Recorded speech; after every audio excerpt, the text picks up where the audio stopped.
Brought to you by Techno Camon 30 series.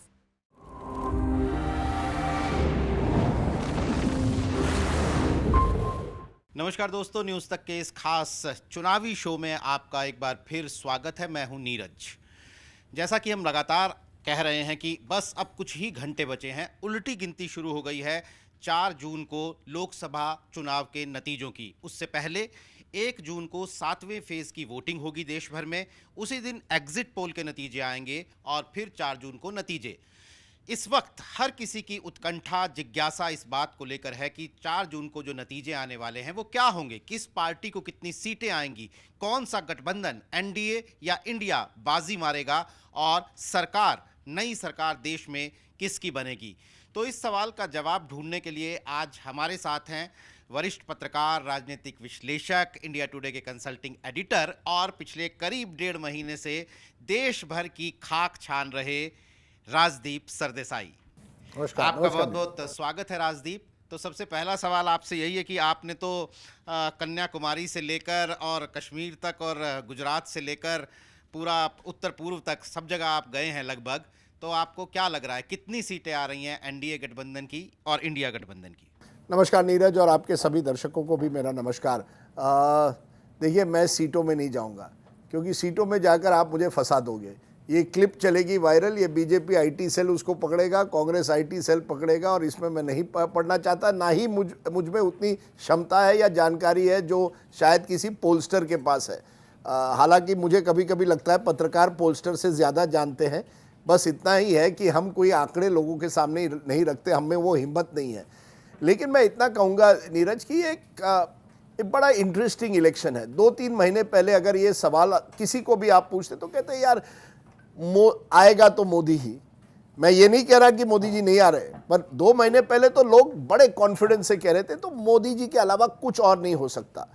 अब कुछ लोगों में खास करके विपक्ष में एक उम्मीद जागी है कि शायद ये इलेक्शन टाइट हो जाए।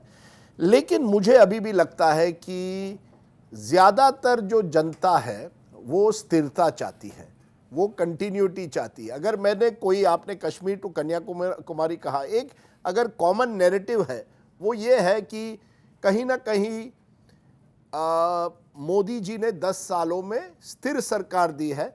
हाँ, कुछ वादे किए थे जो नहीं निभाए हैं, इसलिए एक उदासीनता भी है कुछ राज्यों में, या कुछ राज्यों के कुछ इलाकों में निराशा भी नज़र आती है। गुस्सा बहुत कम नज़र आता है कुछ वर्गों में, कुछ इलाकों में, खास करके युवाओं में कहीं ना कहीं गुस्सा भी नज़र आया। लेकिन मैं ये कहूँगा 2014 में जब चुनाव हुआ था और मोदी जी पहली बार प्रधानमंत्री बने थे तो लोगों में उम्मीद थी कि यार, एक तो गुस्सा था कांग्रेस के सरकार के खिलाफ कि ये एक छवि बनी थी कि भ्रष्ट सरकार है, कि इनको हटाना है, और उसके साथ उम्मीद था कि अच्छे दिन आएंगे। 2019 के चुनाव में मुझे लगता है राष्ट्रीयता का एक भाव था कि देखिए पुलवामा हुआ, बालाकोट हुआ, और विश्वास था कि मोदी जी जो है वो पूरी तरह से स्थिति संभालेंगे। अब 10 साल बाद मैं देख रहा हूँ एक तरफ स्टेबिलिटी, जैसे मैंने शुरुआत में कहा कि लोगों को स्थिरता चाहिए, कंटिन्यूटी चाहिए, जो एक तरह से मोदी जी लोगों में एक तरह से उनकी एक छवि बन गई है कि मोदी जी हैं तो वो स्थिति को संभालेंगे। लेकिन दूसरी तरफ जो उदासीन वोटर है या कहीं नाराज है, वो सोच रहा है यार मजबूरी है, दूसरी तरफ कौन है। ये भी मैंने कई लोगों से सुना कि हाँ यार, इतने वादे किए, सब कुछ तो हुआ नहीं, लेकिन दूसरी तरफ क्या है, क्या विपक्ष बेरोजगारी या महंगाई को कम कर पाएगा। और तीसरा मैं कहूँगा कि जो एक भाव है कि यार बहुत वादे करते हैं लेकिन ज़मीनी हकीकत कुछ और है। तो ये भी नज़र आया इस चुनाव में। कई इलाकों में लोगों को बहुत मुश्किलात हुई है पिछले 5 सालों में। कोविड हुआ है, लोगों की नौकरियां गई हैं, लोगों के आमदनी कम हुई है, और ये हम स्टूडियो में बैठकर ये सब हमें चुनाव के टाइम पर ही ये हमारे ध्यान में आता है कि ये सब हिंदू मुस्लिम की राजनीति से ये देश नहीं चलता है। ये आपके डिबेट चलते हैं, लेकिन ये देश चलता है आम आदमी की परेशानी या कोई उपलब्धि पर। नेट आप कहेंगे कि कौन जीत रहा है, मैं कहूँगा अभी भी एडवांटेज मोदी जी और बीजेपी का है, क्योंकि उनको बहुत बड़ी बढ़त थी 2019 में, और उसको रिवर्स करना पूरी तरह से विपक्ष को, और मुझे लगता है मशक्कत करनी चाहिए थी, जो शायद विपक्ष ने नहीं की। इंडिया अलायंस बहुत लेट अपनी कोऑर्डिनेशन कर पाया, और तो मैं कहूँगा एक मजबूरी की वजह से और या उम्मीद इस बात की कि स्थिर सरकार रहेगी, ये मोदी जी को एडवांटेज देता है, लेकिन उतना एडवांटेज नहीं जो 2 महीने पहले नजर आया था। कुछ राज्यों में जरूर कांटे की टक्कर, एक तरह से आप कहते हैं, ये वर्ड बहुत ओवर यूज होता है, क्योंकि जब भी मैं सुनता हूँ कांटे की टक्कर मुझे लगता है यार यानी बीजेपी जीत रही है। पिछले 10 सालों में मैंने उत्तर प्रदेश में जब भी सुना है कांटे की टक्कर, अन्य राज्यों में, मध्य प्रदेश में 6 महीने पहले लोग कहते अरे कांटे की टक्कर है, क्या हुआ, 3/4 बीजेपी को मिली। तो कांटे की टक्कर नहीं, लेकिन जहां बीजेपी ने गलत कैंडिडेट्स को दिया है ये समझकर कि नहीं मोदी के नाम पर देंगे, इस बार वहां शायद बीजेपी को कुछ इलाकों में मार खानी पड़े, क्योंकि जनता भी अब सतर्क हो गई है। आम जो वहां का विधायक है या वहां का एमपी है, उनके खिलाफ लोगों की नाराजगी कई इलाकों में मैंने देखी कि कहाँ था हमारा एमपी जब कोविड हुआ था, अब वो आते हैं वोट लेने मोदी जी के नाम पर। तो कुछ तो कठिनाई है, लेकिन फिर भी मैं समझता हूँ बीजेपी फ्रंट रनर इस चुनाव में अभी भी है। बिल्कुल, हम जो राज्यों की बात आपने की, हम थोड़ा ज़ूम इन करेंगे राज्यों पर भी और एक-एक राज्य की बात करेंगे, लेकिन उससे पहले बहुत सारे स्लैब्स चल रहे हैं एनडीए की सीटों को लेकर। पहला तो स्लैब खुद बीजेपी ने दिया जब उन्होंने कहा कि अब की बार 400 पार, लगभग 2 महीने पहले जब उन्होंने कहा, तो 400 पार का एक नैरेटिव चला। फिर उसके बाद चुनाव पास आते-आते पहले फेज़ की, दूसरे फेज़ की वोटिंग के बाद बात होने लगी कि यार 400 पार तो ठीक है, लेकिन 300 से ऊपर तो लेके आ रहा है एनडीए गठबंधन। एक स्लैब आया कि 272 और 300 के बीच में लेके आएगा, और एक स्लैब आया कि 240 और 272 के बीच में कहीं आके टिक जाएगा। आपको क्या लगता है कहाँ पे ये ठहरता है आंकड़ा? आंकड़ा नहीं दूंगा। आप मुझे फंसाने की ना कोशिश करें, ये बीजेपी आईटी सेल इसी मौके को ढूंढ रहा है कि कहाँ राजदीप को फंसाया जाए। लेकिन देखिए, मैं कहूँगा 250 से कम बीजेपी के सीट मुझे नहीं लगता होने हैं। मुझे लगता है 250 के ऊपर आएंगे, बहुत कम चांस है। 250 और 272 के बीच हो सकता है, लेकिन उसके भी चांसेस थोड़े ज़्यादा है कंपेयर टू 2 मंथ्स। लेकिन अभी भी मैं नहीं मानने के लिए तैयार हूं कि बीजेपी को बहुमत नहीं आ रही है। 272 टू 300 इसकी काफ़ी संभावनाएं हैं। 300 के ऊपर जाना मैं रूल आउट नहीं करता। देखिए, बीजेपी जैसी पार्टी और मोदी जी जैसे व्यक्ति आप देखेंगे, या तो वो बड़ी जीत हासिल करते हैं या वो बिल्कुल कहीं किनारे हो। वो बीच का रास्ता, ये जो कांटे की टक्कर बीच का रास्ता, इसमें मैं नहीं मानता। ये मोदी जी को मैंने बहुत सालों से परखा है, और मुझे अभी भी याद है 2002 का गुजरात का चुनाव हुआ था, और तब एक रात पहले कमलनाथ जी का फोन आया। वो गुजरात के कांग्रेस की रणनीति संभाल रहे थे, और उनका फोन आता है, कहता है राजदीप जी कितने सीट दे रहे? तो मैंने कहा सर मुझे लगता है मोदी जी बड़ी आसानी से जीत रहे, 2/3 बहुमत आएगी। तो you want to bet dinner कि मैं कह रहा हूं कांग्रेस जीत रही। मैंने कहा नहीं नहीं, आप नहीं जाते, हर सीट में कांटे की टक्कर है। तो मैंने कहा ठीक है सर, मैं कह रहा हूं 2/3। अब मैंने देखा 2/3 आई। एक चुनाव था 2012 का, बहुत कम लोग जानते हैं, गुजरात का वो चुनाव, वहां मोदी जी हार सकते थे। लगातार 2 साल गुजरात में सूखा पड़ा था, लेकिन क्योंकि विपक्ष की रणनीति गुजरात में इतनी कमजोर थी, शंकर सिंह वाघेला, वो तो बीजेपी से ही आए हुए थे कांग्रेस में, वो अपनी उस कमजोरी को ओवरकम नहीं कर पाए और वो चुनाव हार गए। 2017 में भी जब मोदी जी नहीं थे गुजरात में, आनंदीबेन पटेल थी, ऑलमोस्ट बीजेपी हारी थी वो चुनाव, विजय रूपानी को फिर बनाया था। उस चुनाव में बहुत बड़ा चांस था विपक्ष को गुजरात जैसे राज्य में। तो ये ऐसा नहीं है कि किसी को हराना नामुमकिन है, आप हरा सकते हैं, लेकिन मोदी जी जैसे नेता को हराने के लिए आपको बहुत मशक्कत करनी पड़ती है। उनकी स्ट्रैटेजी, उनकी मशीन जो बीजेपी ने बनाई है, मैं जब कहता हूं कांटे की टक्कर में बीजेपी को एडवांटेज इस वजह से होता है, उनकी मशीन है जो बूथ लेवल पर, जो पन्ना प्रमुख है, जिस तरह से वो वहां ऑर्गेनाइजेशन अपना तैयार करते हैं।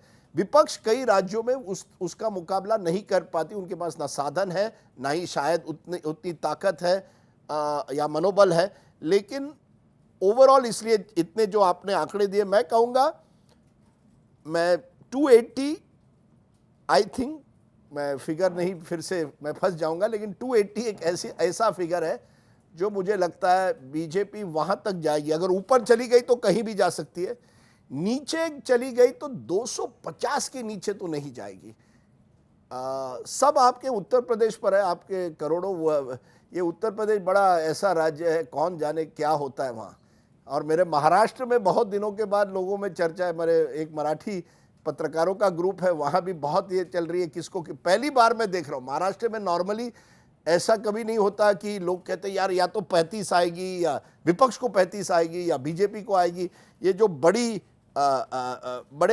विभिन्न अंदाज आ रहे हैं, ये दो राज्य हैं जो तय करेंगे कि बीजेपी का नंबर कहाँ रहेगा। बाकी राज्यों में मुझे लगता है बीजेपी लगभग 3, 4, 5, 6 सीट हार सकती है। कर्नाटक एक राज्य है जहां शायद 8, 9 भी हार सके। उसके अलावा मुझे कहीं नहीं दिख रहा कि बीजेपी को कहीं इतनी बड़ी हार हो सकती है। एक यूपी मेनली और कुछ लेवल तक महाराष्ट्र में ये जानिए पिछली बार बीजेपी 25 सीटें कॉन्टेस्ट की थी, 23 जीती थी, अब 28 सीटें कॉन्टेस्ट कर रही है, ज़्यादा सीटें। तो उतना भी नुकसान नहीं होना चाहिए। विधानसभा में हो सकता है और ये एक बड़ा फैक्टर है। विधानसभा और लोकसभा में हरियाणा हो, महाराष्ट्र हो, आप देखेंगे अलग अलग सीटें आ सकती है, वहाँ बीजेपी को और मशक्क़त शायद करनी पड़े। तो मैं अभी भी कह रहा हूँ कि मैं उनमें नहीं हूँ जो समझता हूँ कि बीजेपी ये चुनाव हार रही है। तो राजीव, आपने एक शब्द का उपयोग किया कि उदासीन वोटर, मतलब जो, तो संजय कुमार आए थे हमारे यहीं मंच पर बात करने के लिए, तो उन्होंने कहा कि जो 8 अप्रैल को CSDS ने सर्वे किया था, तो उसमें शायद मैं आंकड़ा अगर ठीक से याद कर रहा हूँ तो 13% लोग ऐसे थे जो उन्होंने रिलक्टेंट बीजेपी वोटर ऐसा उन्होंने टैग किया है उनको। तो ये रिलक्टेंट बीजेपी वोटर जो अप्रैल में था 12-13% का, वो आपको लगता है कि वो दूसरी तरफ जा सकता है? देखिए, इसके साथ साथ मैं एक और आंकड़ा देता हूँ। CSDS का आपने जिक्र किया, पिछले चुनाव में जब उन्होंने पोस्ट पोल किया था, करीब 33% ऐसे 1/3 वोटर थे जिन्होंने कहा हमने बीजेपी को वोट दिया इसी वजह से कि नरेंद्र मोदी प्रधानमंत्री हैं। यानी एक ऐसा फ्लोटिंग वोटर है जो बीजेपी से कोई उसका लगाव नहीं है, उसका मोदी जी से है। और क्या वो लगाव बरकरार है या वो मजबूरी में वोट, जो रिलक्टेंट वोटर है मैं उसको कर रहा हूं मजबूर वोटर, वो कह रहा है यार मोदी जी ने वादे बहुत किए थे, कितना हुआ। खास करके युवाओं में मैं देख रहा हूं कि यार इतने बड़े वादे करते हैं लेकिन यहाँ पेपर लीक होते, तो क्या किया है, या अग्निवीर स्कीम से हमें पसंद नहीं है। लेकिन क्योंकि दूसरी तरफ उन्हें कोई विकल्प नजर नहीं आता तुरंत, और के लोग तो चुनते हैं ना आखिर में कि अगर मुझे मोदी जी का या उनके मंत्री का या उनके वहाँ के MP का, विधायक का काम पसंद नहीं है तो किसको दें, सांसद का काम मुझे पसंद नहीं है तो दूसरी तरफ कोई है या नहीं। जहाँ है वहाँ बीजेपी को विपक्ष को चांस है, जहाँ विपक्ष ने अच्छी सीटें दी। और यूपी में एक मानता हूँ, अखिलेश यादव ने, किसी ने तो उनको बहुत दिनों के बाद मैं देखता हूँ अखिलेश यादव ने सोच समझकर सीटें दी है। उनकी मेहनत पर आप सवाल उठा सकते हैं। देखिए, अखिलेश यादव ने, मुझे लगता है हर दिन 10 रैली करने चाहिए, जैसे तेजस्वी कर रहे हैं बिहार में।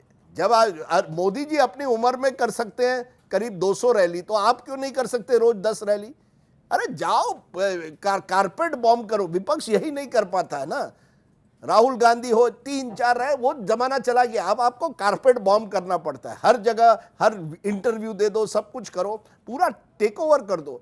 मोदी जी ने एक तरह से मीडिया को भी टेक ओवर कर दिया, 80 इंटरव्यू दे दिए।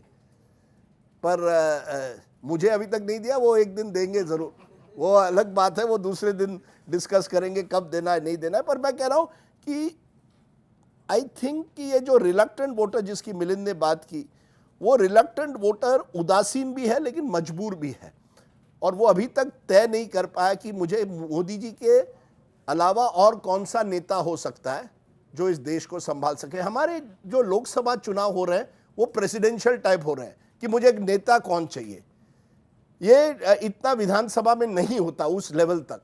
विधानसभा में लोकल हो जाता है, स्थानीय मुद्दों पर होता है कि मुझे इस विधायक ने काम नहीं किया, इसको हटाना है। और बीजेपी ने एक चीज तो की ना, 132 आपने अपने सांसद को हटाया, सिटिंग MPs को हटाया है। यानी कहीं ना कहीं बीजेपी को भी पता चल गया कि लोकल लेवल पर एंटी इनकम्बेंसी है। नहीं तो आपने 303, अगर इतना सब चंगा है और अच्छे दिन वाकई आ गए, जैसे बीजेपी कहता है मोदी की गारंटी, अरे आपके MP की गारंटी का क्या? 132 लोगों को आपने हटाया है, इसका भी कोई महत्व है या नहीं है? दक्षिण भारत में तो मोदी जी ने इस बार काफ़ी मेहनत की, बीजेपी ने बहुत ताकत लगाई, तो जो दक्षिण की 130 सीटें हैं वहाँ कितनी संभावना लग रही है? देखिए, पिछली बार 131 सीटें हैं, पुडुचेरी को अगर ले तो उसमें से बीजेपी को 29 मिली थी। बीजेपी को आई थिंक पता चल गया कि देखिए हमने तो उत्तर और पश्चिम भारत में मैक्स किया है, हमें अब पूर्व और दक्षिण की तरफ देखना है। उसमें से भी 29 में से 25 तो कर्नाटका से ही आई थी, जहां पिछले साल कांग्रेस की सरकार बनी। तो अब कहां हमें एक्सपेंड करें? अब देखिए, 7 बार मोदी जी जनवरी और मार्च के बीच में तमिलनाडु गए, 7 बार। केरल 3 बार गए।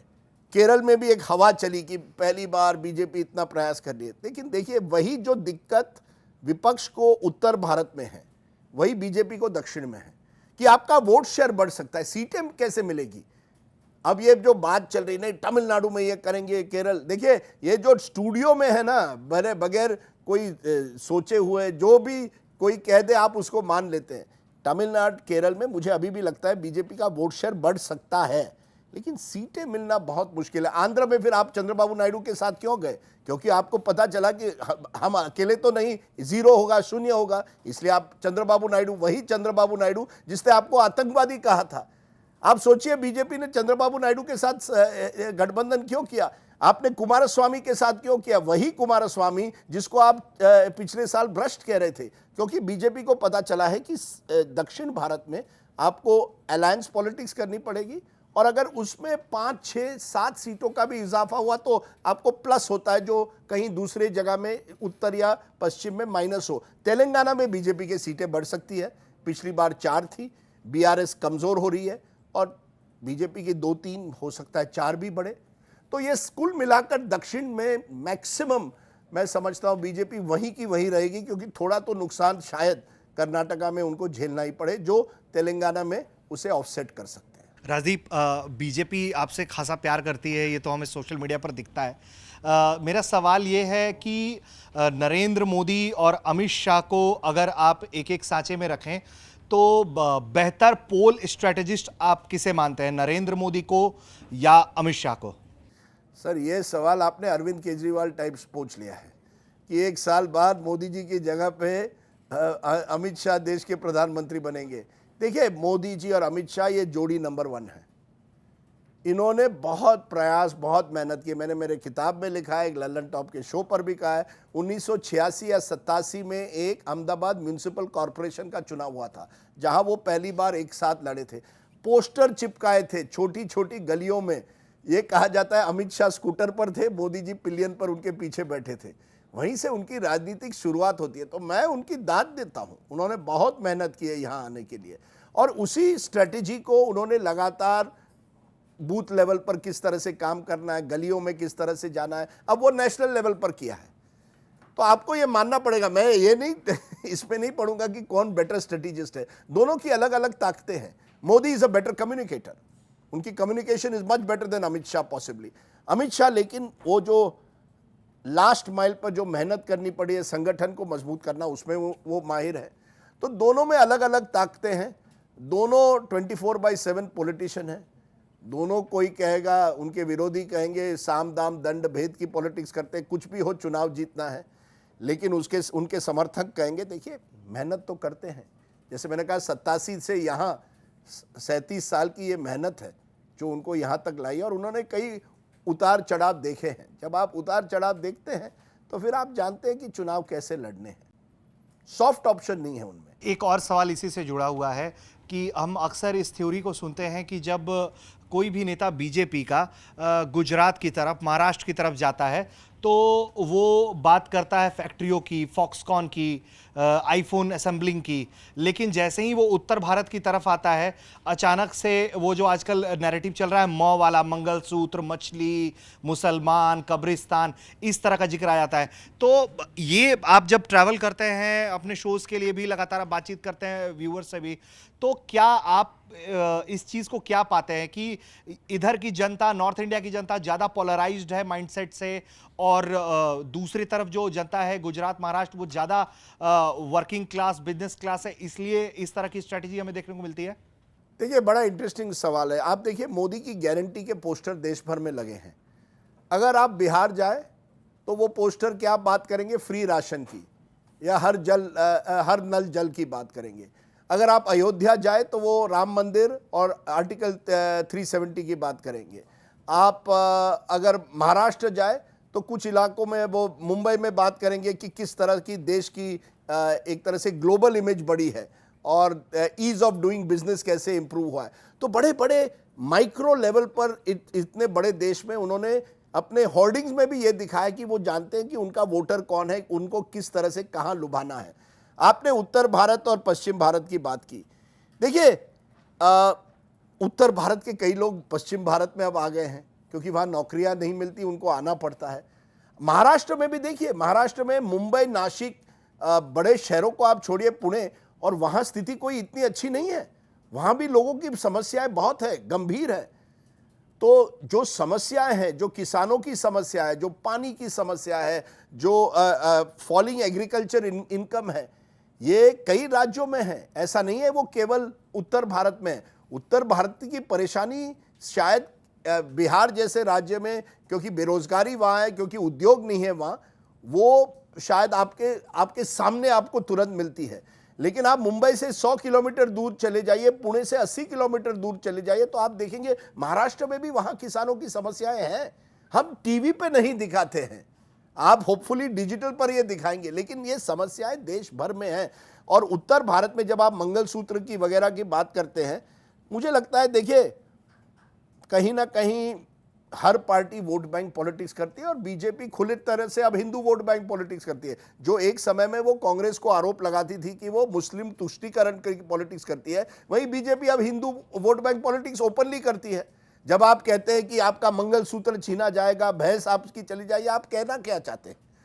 तो वो पॉलिटिक्स नहीं चल रही है। मैं आपको बता दूं, मोदी जी को जो वोट देते हैं वो हिंदू मुस्लिम पॉलिटिक्स पर बहुत कम मैं देख रहा हूं। ज्यादातर वोट देते हैं ग्लोबल इमेज बढ़ाई कि चंद्रयान, G20, उसका जिक्र लोगों तक। देखिए, सोशल मीडिया का जमाना है।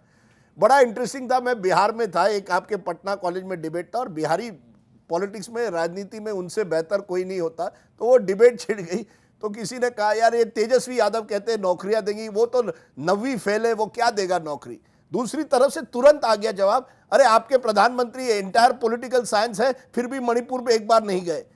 अब देखिए, सोशल मीडिया ने लोगों को जागृत किया है, खास करके यंगर लोगों को। तो उसमें जो बहस हो रही है वो इस मंगलसूत्र पर, इतना मंगलसूत्र पर दोनों कहते नहीं, हमें इसमें नहीं पढ़ना है, हिंदू मुस्लिम में नहीं पढ़ना है, खास करके युवाओं को। एक नया जनरेशन आ रहा है देखिए, देयर इज अबाउट 22% पॉपुलेशन इस चुनाव में होगा अंडर 29 जो वोट करेगा, और एक 49% वुमेन पॉपुलेशन है। मैं इसे नया MY कहता हूं। मुस्लिम यादव MY हुआ करता था, अब नया MY है महिला और युवा। ये तय करेगा, खास करके महिला, मुझे लगता है मोदी जी के साथ ज्यादातर है, क्योंकि जो लाभार्थी स्कीम्स बनाए गए हैं उनको फायदा हुआ है। फिर वो फ्री राशन हो, आवास योजना हो, स्वच्छ भारत में टॉयलेट हो। तो मैं ये उत्तर वर्सेस दक्षिण जो है ना, वो बड़ा पेचीदा सवाल है। वहां के लोग समझते हैं कि यार ये हम इतनी आमदनी कमाते हैं, आर्थिक स्थिति हमारी आगे हो गई है, लेकिन राजनीतिक दृष्टि से पूरा फोकस यूपी और बिहार पर है। ये जो मसला है, और डिलिमिटेशन के बाद 2026 में ये और बढ़ेगा। दक्षिण के राज्य समझते हैं कि ये दिल्ली की राजनीति से हम उब गए हैं। ये कौन होते हैं दिल्ली के राजनीति? हमें कहने नीट की एग्जाम दिल्ली से होगी, तमिलनाडु कह रहा है हमें नीट की एग्जाम हमें करनी है। दिल्ली कौन होता है करने के लिए? हम इतना GST को कंट्रीब्यूट करते हैं, लेकिन हमें उसकी सहूलतें नहीं मिलती, वो सहूलतें यूपी बिहार को जा रही है। ये जो एक और पॉलिटिशियन भी ये खेल रहे हैं। वहाँ के जो पॉलिटिशियन है, तमिल प्राइड की बात करते हैं, कन्नडिगा प्राइड की बात करते हैं, तो ये और उभर कर आ सकता है। महाराष्ट्र में और हो रहा है, महाराष्ट्र बनाम गुजरात। आप उद्धव ठाकरे की स्पीचेस देखिए, हर स्पीच में कह रहे हैं नहीं ये गुजरात, ये सब चीजें जो फॉक्सकॉन वगैरह गुजरात क्यों जा रही है, महाराष्ट्र क्यों नहीं आ रही। तो अलग राज्यों में अलग अलग इस तरह के डिबेट्स हो रहे हैं, और अच्छा है, ये डिबेट्स होने चाहिए। केवल चुनाव के टाइम पर नहीं, 5 साल होने चाहिए। हम जाग रहे हैं क्योंकि चुनाव है। ये असलियत है कि लोगों के पास पानी का प्रॉब्लम है, लोगों के पास आमदनी के प्रॉब्लम्स हैं, शिक्षा, primary schools, primary health centres, ये सब बड़े इश्यूज हैं। क्योंकि हम केवल ऊपर नेता कौन होना चाहिए उसमें हम फोकस करते हैं, ये ज़मीनी हकीकत हमारे सामने नहीं आती। सर, राहुल गांधी ने भारत जोड़ो यात्रा और भारत जोड़ो न्याय यात्रा दोनों यात्राएं कवर करी है और कई सारे ऐसे पेजेस हैं, लोग हैं जो अब राहुल गांधी को सपोर्ट करते हैं, उनको जान रहे हैं कि वो अलग एक व्यक्ति है। आप इतने लंबे टाइम से आपने इतने सारे इलेक्शंस कवर करे हैं, आपको लगता है कि अब राहुल गांधी की जो इमेज है सुधर रही है, बदल रही है, या फिर अभी भी कहीं ना कहीं ऐसा कोई तबका है जो पहले जो राहुल गांधी थे वैसा ही उन्हें सोचा जाता है? आपका नाम? प्रियंका। प्रियंका, ऐसा है, this is a very good question. मैंने 2014 में मेरे किताब में, चुनावी किताब पर लिखा था एक लाइन जो मैं हमेशा, जब भी मैं वो फिर बुक रिव्यू में जाता था, लोग हंसते थे या तालियां लगाते थे। Rahul Gandhi has never missed an opportunity to miss an opportunity. उन्होंने कभी संधि नहीं छोड़ी किसी संधि को छोड़ने के लिए। फिर वो ना मंत्री बने मनमोहन सिंह की गवर्नमेंट में, फिर उन्होंने ऑर्डिनेंस फाड़ा था जिस तरह से, फिर वो ना ही लोकसभा के लीडर बने 2014 के चुनाव के बाद, फिर वो रेजिग्नेशन देते हैं कांग्रेस अध्यक्ष से। तो उन्होंने कई मौके गंवाए मुझे लगा। लेकिन मैं कहूँगा कि क्योंकि उन्होंने भारत जोड़ो यात्रा जिस तरह से की, उससे जो वोटर बीजेपी के साथ पूरी तरह से नहीं है, जो रिलक्टेंट वोटर जिसके बारे में मिलिंद ने बात की, या जो मजबूर वोटर जिसे हम कहते हैं, वो वोटर कहीं ना कहीं कहता है यार राहुल गांधी जो भी होना पप्पू तो नहीं है। उन्होंने मेहनत की है, उन्होंने कोविड के टाइम पे पहले से वार्निंग दी थी, या उन्होंने चीन का मुद्दा उठाया, वो मुद्दे वो उठा रहे हैं जो बाकी कोई नहीं उठा रहा है।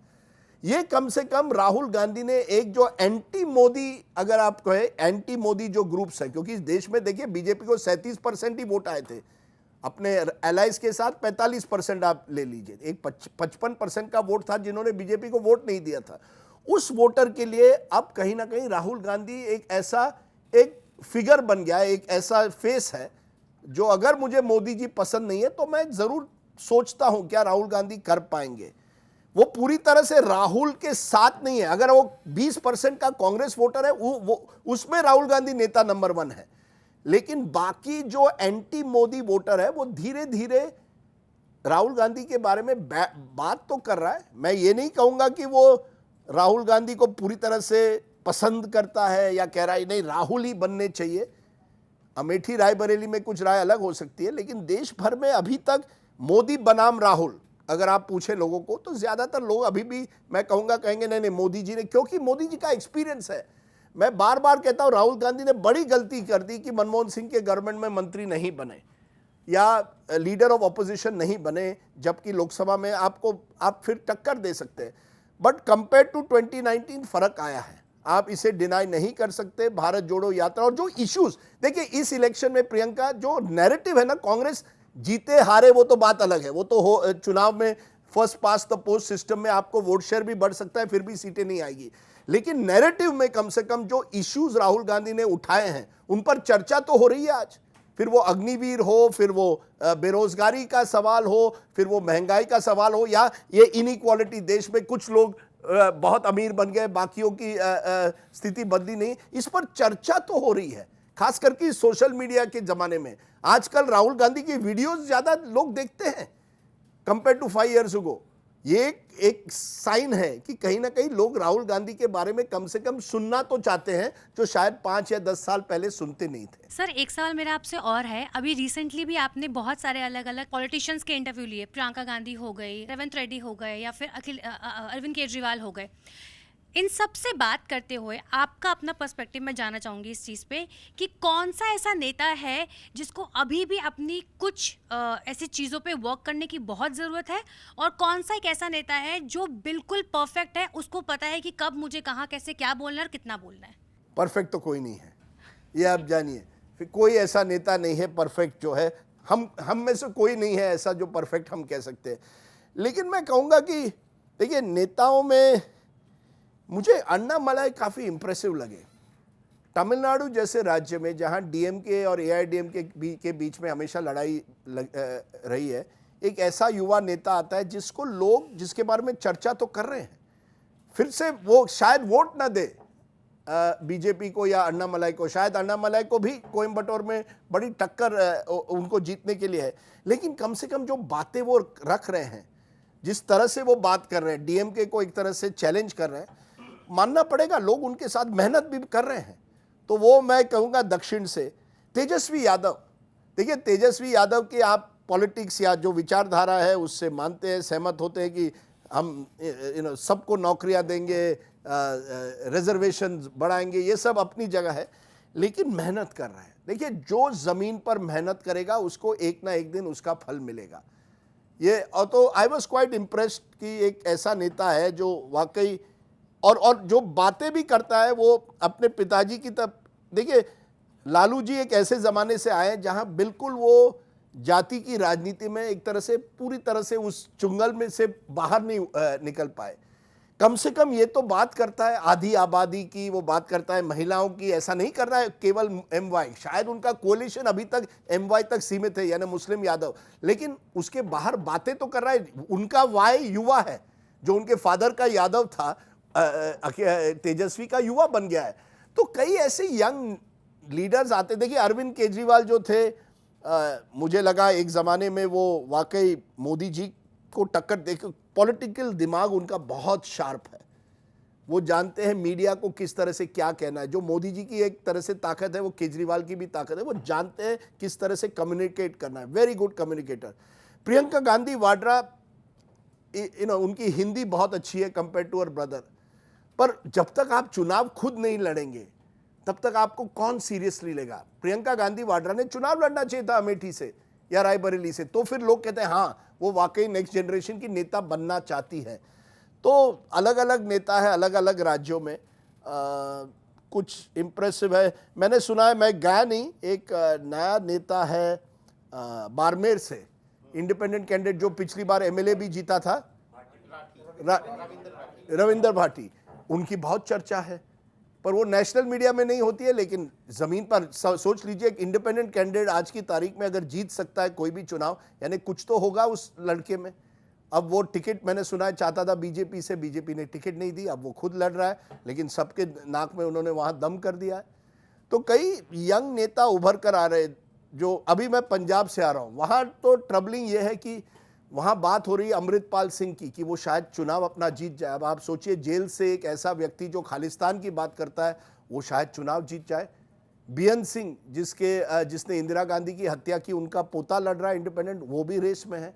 पंजाब में एक अलग राजनीति हो रही है। देखिए ये चुनाव ये दिखा रहा है इस देश में वन नेशन वन लीडर की राजनीति की एक सीमा होती है। हर राज्य में अलग अलग परिस्थिति है, अलग अलग चीज़ों पर लड़ाई हो रही है। महाराष्ट्र में महाराष्ट्रन अस्मिता की बात हो रही है, वहीं पंजाब में जैसे मैंने कहा एक रेडिकलाइजेशन आ रहा है। जो खालिस्तानी एक सेंटिमेंट है वो अभी भी जिंदा है कुछ इलाकों में, फरीदकोट में कुछ अलग अलग जो बॉर्डर एरियाज हैं।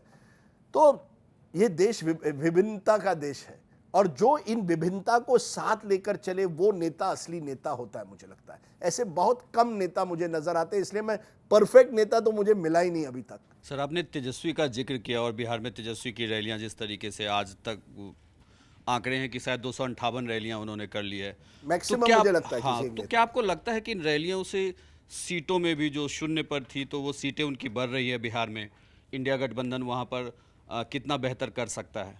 देखिए यही तो सवाल है कि अगर आप देखें पिछले चुनाव में 2019 में सरकारी जो गठबंधन था, जो बीजेपी लेड गठबंधन था और दूसरी तरफ आरजेडी का था, उनके बीच में करीब 20-22% का डिफरेंस है। यानी आपको बहुत बड़ा स्विंग चाहिए अपनी तरफ, वो आसान नहीं है।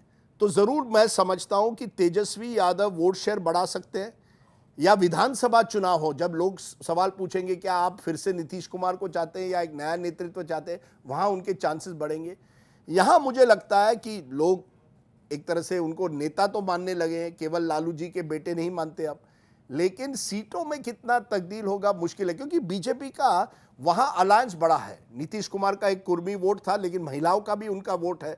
जो उनकी जीविका स्कीम है, कई महिलाओं को उसका फायदा हुआ है। मैं बार बार महिलाओं का जिक्र करता हूं क्योंकि मैं समझता हूं वो क्रिटिकल फैक्टर है। तो नीतीश कुमार का एक वोट है, फिर उपेंद्र कुशवाहा भी उस अलायंस में, चिराग पासवान भी है। देखिए चिराग पासवान एक नेता बनकर उभर कर आए हैं, उसी तरह से मेहनत करके आए हैं।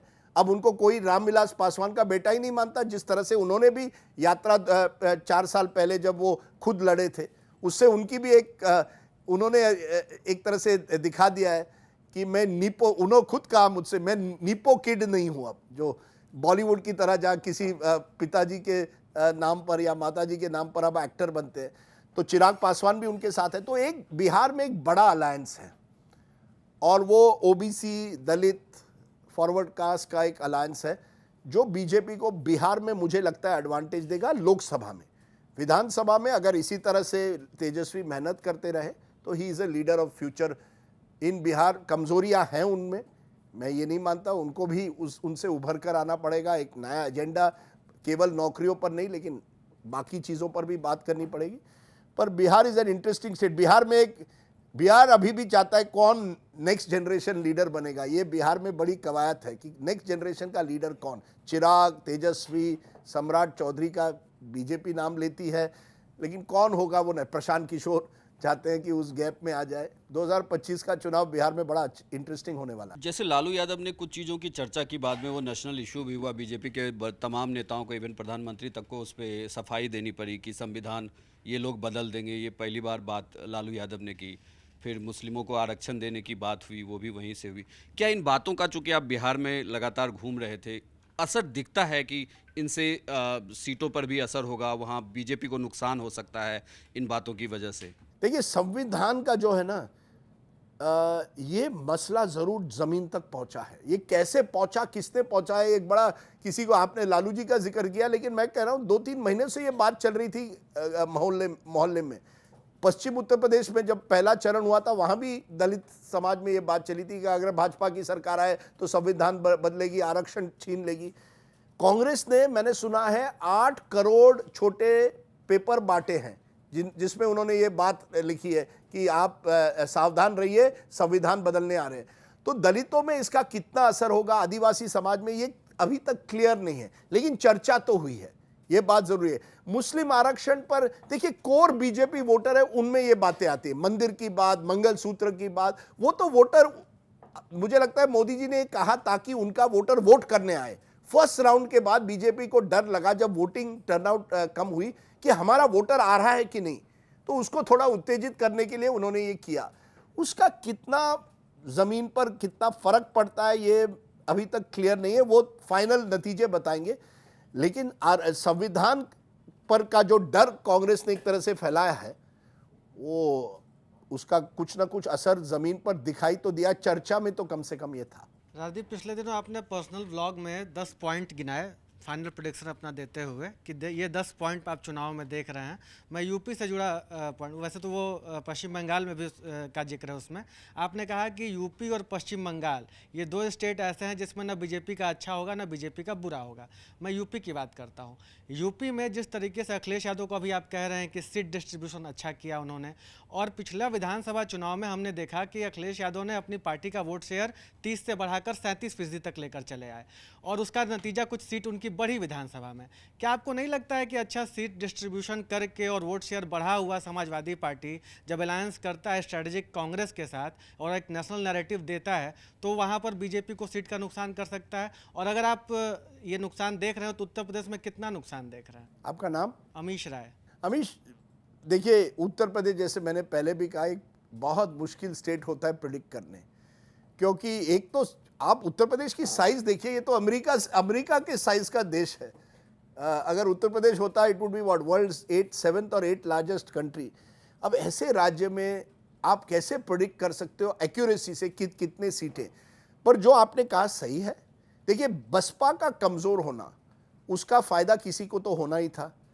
कुछ हद तक वो बीजेपी को पहले हुआ। नॉन जाटव वोटर आप देखेंगे, जब बीजेपी करीब 50% पिछले चुनाव में पहुंचा था, तो non Jatav voter, non Yadav OBC ने उनको वोट दिया है।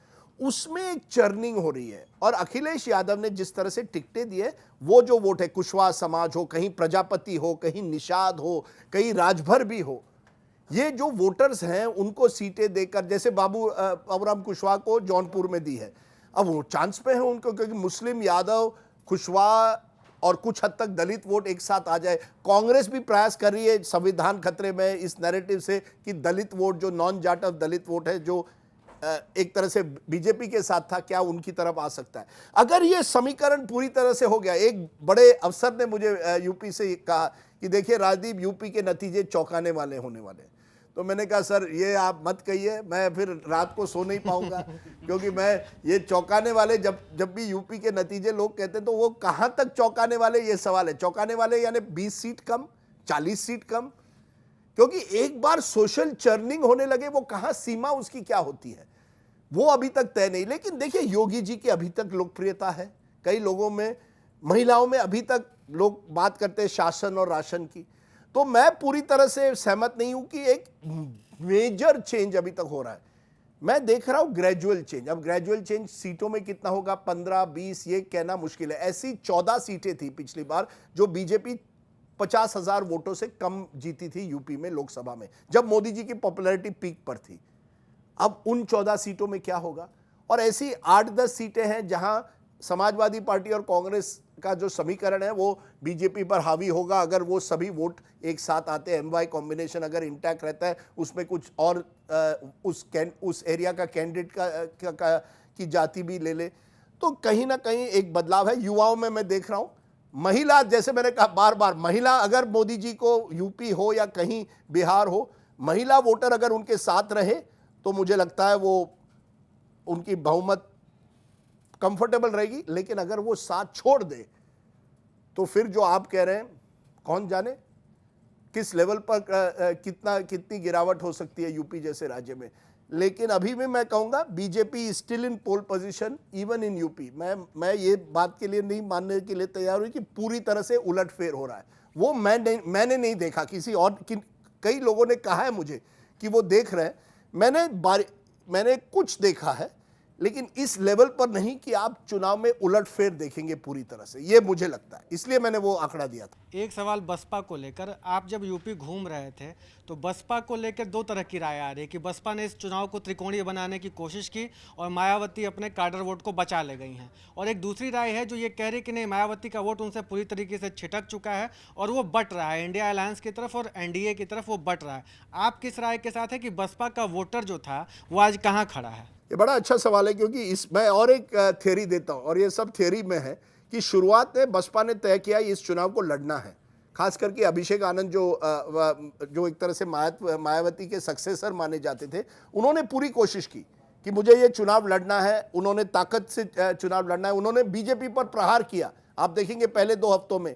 फिर उनको निकाला जाता है, फिर कुछ सीटें बदली जाती है, और फिर यह प्रचार होता है कि मायावती ने कोई डील कर दी है बीजेपी के साथ। और जो भी हो, डील की है नहीं की है, एक बात तय है, बसपा का वोट कम हो रहा है। अब वो जो कम, और बसपा का वोट कम यानी बसपा का है 15, 18, 20% तक भी वोट गया है 5-10 साल पहले। उसके पहले तो और भी था, लेकिन आप पिछले 5-7 सालों में भी देखेंगे 2019 पे वो कोलैप्स हुआ था, और 22 में कोलैप्स हुआ था, सिंगल डिजिट में नहीं। 2001 चुनाव है जहां सिंगल, और 13% होता है 2022 तक। वो 13% बड़ा वोट बैंक है, वो 13% में से कितना कम होता है और वो किसको जाता है, वो मुझे लगता है महत्वपूर्ण है। क्योंकि ये दलितों में ये बातें चल रही है समाज में कि ये संविधान खतरे में है, लेकिन वहीं मुझे लगता है मोदी जी ने भी कोशिश की है उस समाज को एक तरह से एक लाभार्थी वर्ग बनाने की। इन दोनों में जो टक्कर है वो कहाँ जाती है, ये बहुत महत्व रखता है, क्योंकि ऐसे 10-12 सीटें तो है यूपी में जहां दलित वोटर डिसाइसिव होगा इस चुनाव में और डिसाइड करेगा किसकी जीत उन सीटों पर होती है। तो UP is the most interesting state. Maharashtra भी इंटरेस्टिंग है और यूपी इंटरेस्टिंग है, बंगाल भी इंटरेस्टिंग है, क्योंकि बीजेपी को लगता है कि बंगाल में एंटी इनकम्बेंसी ममता से बढ़ते जा रहा है, और उसका उनको कितना फायदा होता है ये सवाल है। वहां भी महिला वोटर की है, क्योंकि उसी महिला ने हमेशा ममता को वोट दिया है। क्या वो महिला ममता से हटती है या नहीं? अगर वो नहीं हटती तो ममता इज सेफ, अगर वो हटती है तो ममता का वोट और सीटें भी गिर सकती है। सर, आप पंजाब की राजनीति को लेकर कैसे सोच रहे हैं, क्योंकि इस बार बीजेपी अकेले चुनाव लड़ रही है और इसके साथ ही अकाली दल का ग्राफ जैसे डाउन होता जा रहा है, क्या वो पंजाब के लिए नुकसानदेही है? ये बड़ा अच्छा सा, मैं अभी पंजाब से आ रहा हूँ। दूसरा पार्ट जो आपका है वो बहुत ही इंपॉर्टेंट है, क्योंकि अकाली का जो वोट है वो धीरे धीरे जो पंथिक वोट था वही ये अमृतपाल वगैरह उसे टारगेट करे। जब मॉडरेट पार्टी कमजोर होती है तो वो एक्सट्रीम पार्टी उस वोट को ले लेती है। सिमरनजीत सिंह मान एक जमाने में करते थे, अब अमृतपाल कर रहे हैं, बेअंत सिंह के पोते कर रहे हैं। ये बड़ी अकाली दल का ग्राफ जरूर नीचे गया है, पर उसका फायदा किसको मिल रहा है? अमृतपाल जैसे लोगों को, जो एक्सट्रीम वॉइसेस हैं। पहला आपने कहा बीजेपी आज की तारीख में, ये देखिए, ये पंजाब की अद्भुतता है आपका। ये 2014-19 लीजिए, बीजेपी बाकी पूरे उत्तर भारत में हावी रही, पंजाब में नहीं। देखिए, सिख प्राइड जो है ना, सिखों में एक अपना अस्तित्व है, उसको आसानी से ये हिंदुत्व की राजनीति, उनसे उनका कुछ परहेज है वो उसे, और फिर किसानों का गुस्सा, वो तो सब है, लेकिन ये हिंदू सिख पॉलिटिक्स जो है वो बीजेपी पूरी तरह से समझ नहीं पाई है। तो आज की तारीख में 2-3 सीटें ऐसी हैं जहां बीजेपी कह रही है हम फाइट में हैं, वहां बीजेपी कहती है कि हम फाइट में, जैसे कांग्रेस कहती है या सपा कहती है हम फाइट में यूपी में, तो वहीं पंजाब में बीजेपी कहते हैं 2-3 सीटों में हम फाइट में हैं। लेकिन मुश्किल है बीजेपी के लिए। जो असली लड़ाई आज है कांग्रेस और आप के बीच में है। बड़ा इंटरेस्टिंग है कि ये दो पार्टियां दिल्ली में एक साथ लड़ रही हैं, पंजाब में एक दूसरे के विरोध में लड़ रहे हैं। मैं चंडीगढ़ में था, एक बड़ा इंटरेस्टिंग किस्सा है कि एक प्रेस कॉन्फ्रेंस में, मुझे लगता है कांग्रेस के स्पोक्सपर्सन एक दिन वो प्रेस कॉन्फ्रेंस कर रहे थे दिल्ली में, चंडीगढ़ में और पंजाब में, और तीनों जगह में उनको अलग अलग चीज़ें कहनी पड़ी। एक जगह पंजाब गए और कहा आपके खिलाफ आप वोट दीजिए, चंडीगढ़ में कहा नहीं मनीष तिवारी और आप एक साथ है, और दिल्ली में आ गए और वही कहा नहीं हम लोग सब साथ हैं। तो कहीं कहीं आप हम सब साथ हैं, तो यहाँ कहीं जैसे प्रधानमंत्री ने कहा हम आपके हैं कौन। तो ये आप और कांग्रेस की परेशानी है वहाँ। सर, एक ना अमृतपाल के बारे में जैसे बात आती है कि ये इसके पीछे कोई आरएसएस की थ्योरी होती है, क्या आप जानते हैं इनमें कोई सच होता है ऐसी बातों में? नहीं, मैं नहीं मानता। वे जब तक कोई प्रमाण दे तब तक मैं नहीं मानता इसको। वैसे सर, मेरा सवाल राजस्थान को लेकर के है, क्योंकि जब शुरुआत में राजस्थान को लेकर के बीजेपी ने कहा कि मिशन 25, लेकिन उसके बाद अलग अलग राजनीतिक विश्लेषकों ने भी बात की और अलग अलग आंकड़े आए कि कोई कह रहा है कांग्रेस को इतनी सीटें मिल सकती हैं, कोई कह रहा है कि 3 से 5, कोई कह रहा है 5 से 7। आपको क्या लगता है कि क्या बीजेपी को नुकसान होगा, और होगा तो कितना होगा? क्या नाम है आपका? आंचल। देखिए, अगर आप देखें 25 में से ऐसे 23 सीटें हैं पिछली बार जो बीजेपी को 50% से वोट शेयर ज्यादा मिला था राजस्थान में। देश में ऐसी 224 सीटें हैं, बहुत कम लोग ये जानते हैं 224 सीटें हैं जिसमें बीजेपी को 50% से ज्यादा वोट शेयर मिला था। राजस्थान में 25 में से ऐसी 23 है। अब इन सीटों में हराना मुश्किल है, लेकिन एक बड़े राजस्थान नेता ने मुझे फोन पर कहा है, जिस तरह से कमलनाथ ने इतने सालों पहले गुजरात के बारे में कहा था, मैं आपसे बेट लेता हूं, मैं अपना नाम बदलूंगा, मैं राजनीति छोड़ूंगा अगर कांग्रेस को 8 से कम सीटें आती है। तो मैंने कहा सर मैं रिकॉर्ड करूं, तो उन्होंने कहा रिकॉर्ड कीजिए। जो, और वो ऐसे नेता है जिनको मैं सीरियसली लेता हूं, वो कोई ऐसी बातें नहीं कहते केवल कैमरा के लिए या, लेकिन उन्होंने कहा मुझे 8, और उन्होंने गिन के मुझे 8 सीटें दी और उन्होंने वजह भी बताई। देखिए 8 में से चलिए 4 भी उनके सही, वो तो विपक्ष के लिए ग्रोथ है ना, क्योंकि 25 आउट ऑफ 25 थे। राजस्थान में क्या हुआ है, मुझे लगता है वही प्रॉब्लम है कि बीजेपी को लगा कि ये चुनाव हर क्षेत्र में केवल मोदी जी के नाम पर हम जीत जाएंगे, कैंडिडेट की जरूरत ही नहीं है। कुछ ऐसी सीटें हैं जहां जातीय समीकरण की वजह से या कैंडिडेट की वजह से टक्कर है, कांटे की टक्कर भी कह दीजिए। नहीं, देखिए जैसे चूरू की सीट है, वहां लोगों को लगता है कि जरूर टक्कर है। सवाई माधोपुर टोंक की सीट है, वहां लोगों को लगता है कि एक टक्कर है। नगौर की सीट है, वहां लोगों को लगता है कि टक्कर है। कुछ लोग कहते हैं बांसवाड़ा जहां बाप का कैंडिडेट है, या भरतपुर, जो मुझे नहीं लगता, लेकिन उनका कहना है कि वहां भी एक इस बार टक्कर है। ऐसी 5-6 सीटें, बाड़मेर की बात की जाती है, पर क्या वो टक्कर सीटों में तब्दील होगी, ये कहना बहुत मुश्किल होता है इंडियन इलेक्शंस में, क्योंकि स्विंग जो आपको चाहिए, स्विंग फैक्टर 6-7% का आसान नहीं है राजस्थान जैसे राज्यों में। लेकिन हु नोज। देखिए 2 चुनाव हैं जो हमारे सामने आने चाहिए, एक 84 का चुनाव, एक 2004 का। कांग्रेस ही हमसे कहते हैं यार आपको मालूम है 2004 में क्या हुआ, किस तरह से आप लोग कह रहे थे बीजेपी जीत गई लेकिन चुनाव बदल गया। बीजेपी वाले हमें कहते हैं कि आपको मालूम है कि मैं 84 में तो वैसे कॉलेज में था, लेकिन उनका कहना है सब कहते थे राजीव गांधी जीतेंगे, लेकिन 270-80 सीटें आई कितनी 415। क्योंकि एक बार जो वेव आ गई ना, देखिए वेव हमेशा उभर कर नहीं आती, उत्साहित नहीं होती, कभी कभी साइलेंट होती है। दो वर्ड यूज होते हैं, एक वर्ड का मुझे शब्द यूज हो रहे हैं, एक अंडर करंट, एक वेव। ये अंडर करंट क्या होता है और वेव क्या होता है ये अभी मैं नहीं जान पाया हूं, पर मैं ये कह रहा हूं अगर वोटर ने मन बना लिया है कि मोदी जी को 5 साल देने हैं, तो फिर वो कश्मीर में तो लड़ नहीं रहे, लेकिन वो राजस्थान में भी दे सकता है, मध्य प्रदेश में दे सकता है, उत्तर प्रदेश में। लेकिन अगर वो जातीय समीकरण जिसकी यूपी की बात की, अगर वो यूपी में है तो वो राजस्थान में भी उसका कुछ असर होगा। अगर चर्निंग हो रही है और लोग ऑप्शंस ढूंढ रहे हैं तो वो हर राज्य में होगा। तो ये दोनों 84 का एक उदाहरण लोग दे रहे हैं या 2004 का। सर, विपक्ष लगातार कह रहा है कि एनडीए की सरकार बनती है तो चुनाव नहीं होगा, संविधान को बदल दिया जाएगा। तो आप कैसे लेते इस बयान को? मतलब कितनी ग्रेविटी है विपक्ष के इस बयान में? और जिस तरह से विपक्ष लगातार एनडीए के उस नारे को लेकर कहता है जुमलेबाजी है, 400 पार के नारे को जुमलेबाजी बताता है, तो विपक्ष का ये बयान क्या है संविधान और चुनाव को लेकर? आपका नाम मैम? रश्मि। अभी ये है, देखिए मुझे लगता है ये कहना ना संविधान खतरे में है या हमारा चुनाव ही नहीं होगा इसके बाद, इस पर कोई मैं जोर नहीं देता। इलेक्टरल डेमोक्रेसी जो चुनावी लोकतंत्र है वो उस देश में अभी भी बिल्कुल बरकरार है, इसीलिए तो कई सीटों पर कांटे की टक्कर हो रही है। लेकिन जो संवैधानिक डेमोक्रेसी है या कॉन्स्टिट्यूशनल डेमोक्रेसी है, पार्लियामेंट, कोर्ट्स, मीडिया, इन पर प्रेशर बढ़ा है और ये प्रेशर कहां तक जाता है ये सवाल है।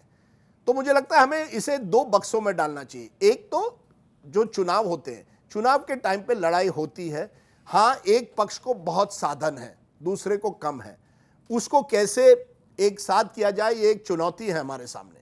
यूएस में होता है, यूएस में हर कैंडिडेट को उतना ही समय मिलेगा प्राइम टाइम पे डेमोक्रेट को जितना रिपब्लिकन को मिलेगा, यहाँ एक तरफा होता है। ये कुछ बदलाव हमें करने पड़ेंगे, पर यह कहना कि डेमोक्रेसी खतरे में नहीं माता, लेकिन कॉन्स्टिट्यूशनल डेमोक्रेसी जो मीडिया का दायित्व है या कोर्ट्स की जिम्मेदारी है या पार्लियामेंट की जिम्मेदारी है, ये कहीं ना कहीं लोगों पर सवाल ज़रूर उठा रही है कि वो चेक्स एंड बैलेंसेस हमारे सिस्टम में नहीं है। अगर ईडी केवल एक तरफा कार्रवाई करेगी तो लोगों को सवाल तो पूछने चाहिए ना कि क्या हो सकता है कि एक व्यक्ति, जब मेरे महाराष्ट्र में आप देखिए कितने लोगों ने पार्टी बदल दी, अब उनके खिलाफ जो कार्रवाई है वो धीमी हो गई है और बाकियों को जेल में डाला जाता है। तो सवाल तो ये उठाना तो कम से कम वाजिब है। इस देश में आज तक तो सवाल उठा सकते हैं, हम चीन नहीं बने अभी तक, चीन में तो सवाल नहीं उठा सकते, कम से कम इस देश में अभी तक लोकतंत्र इतना तो जीवित है कि हम ये सवाल उठा सकते हैं और विपक्ष को भी ये पहचानना चाहिए और सरकार को भी। तो 4 तारीख को आने वाले चुनाव नतीजों को लेकर राजदीप ने पूरे देश के बारे में और तमाम राज्यों के बारे में तफसील से हमारे साथ बात की। उनका कहना है कि विपक्ष मजबूत विपक्ष की तरह तो लड़ा, लेकिन शायद विकल्प की तरह नहीं लड़ पाया। लेकिन फिर भी many slip between cup and the lip, लब तक आते आते जाम टूट जाते हैं। इसलिए एनडीए और बीजेपी को भी बेसब्री से 4 जून का इंतज़ार रहेगा। नतीजे आने के बाद हम राजदीप से फिर बात करेंगे उन नतीजों को लेकर। तब तक आप तमाम तक चैनलों के साथ बने रहिए। आज हमारे साथ ये तफसीली बातचीत करने के लिए राजदीप आपका बहुत बहुत शुक्रिया। तमाम दर्शकों का आभार, नमस्कार। बहुत बहुत शुक्रिया। और मैं न्यूज़ तक को ये कहूँ कि ज़माना आपका है, टीवी का नहीं, डिजिटल का ज़माना है। बहुत बहुत शुक्रिया।